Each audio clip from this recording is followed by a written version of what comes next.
How's it going, guys? Hope everyone's doing well. So for this week's discussion, I decided to go over the topic about the different types of conditioning and just examples of how these different conditionings have played a role in my own life. And it was really cool actually reading this week's reading and going over Pavlov and his effects and learning about unconditioned stimuluses and conditioned stimuluses and unconditioned responses and conditioned responses. It was kind of interesting just to see my own Pavlov effects in my life, you could say. So the first one I'm going to go over is classical conditioning. That's basically like we learned in Pavlov's effect, like with his experiments with a dog and exposing them to meat powder and ringing a bell, and then by the time he was able to get rid of the meat powder and just ring the bell, and they would still have like a stimulus response to it. And so one example of this in my life, so when I was like 10 years old, I had just gotten the DS, and boy did I love my DS. And I was so addicted to this DS, I would just constantly play it all the time. As soon as I got home from school, sometimes I would bring it to school without my parents knowing. Like, I was super addicted to this DS. And so, at night, my mom would, be like, it's bedtime, you gotta put this thing away, it's not good for you, you gotta do homework, you gotta go to bed. And so what I did eventually, because I was so addicted, I found out where my mom hid my DS at night. And then I would sneak in there while she's doing something else after she hid it, grab it, and then I would go to my room and I would play it. Usually I slept in the basement. I shared a room with my brother. And at night, my mom or dad would usually come down to do laundry, which is just across the hall from our bedroom.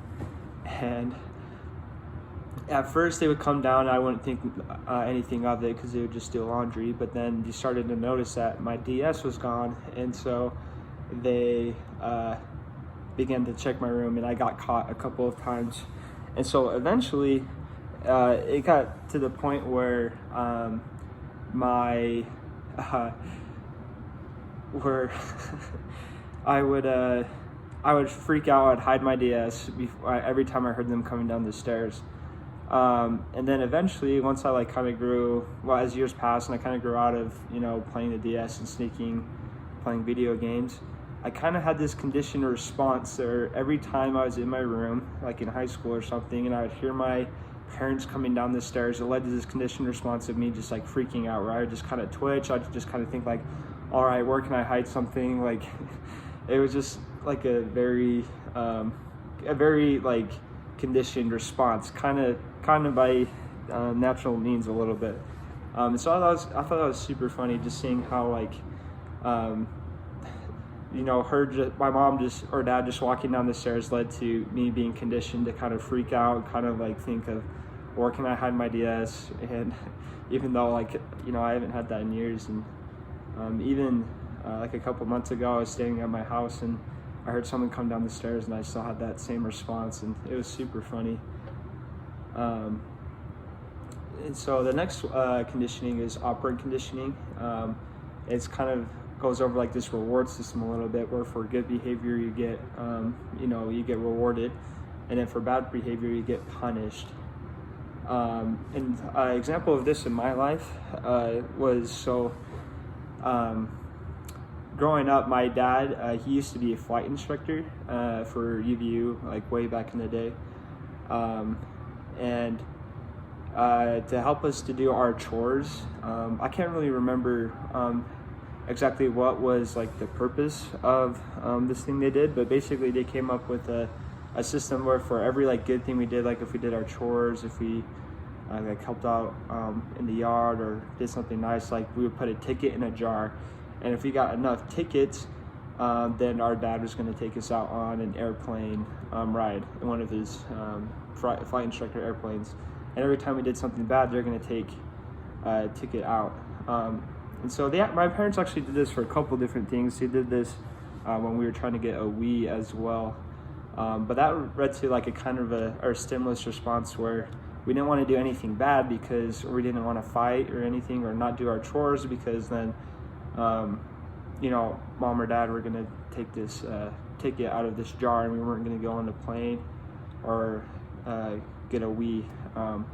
So yeah, I thought that was super interesting, how we were conditioned that way. And yeah, and then the last conditioning I want to go over is observational learning. Is basically where we learn by watching patterns, and we target different behaviors and memorize, and we even mimic. And I actually have a fairly recent example of this in my life. So last summer, me and my brother got a job pouring construction and like for houses in like residential areas, and we did some apartment complexes as well. And at first, like, so I had kind of done some construction before, but I haven't done anything like this before in my life. And so it was kind of interesting, like first day of work, just trying to figure it out. But what ended up happening is I spent a lot of time just kind of watching and observing our other employees, just seeing how they did things, seeing how they built these different forms and put in stakes, and like built like these canals where we could pour these concrete.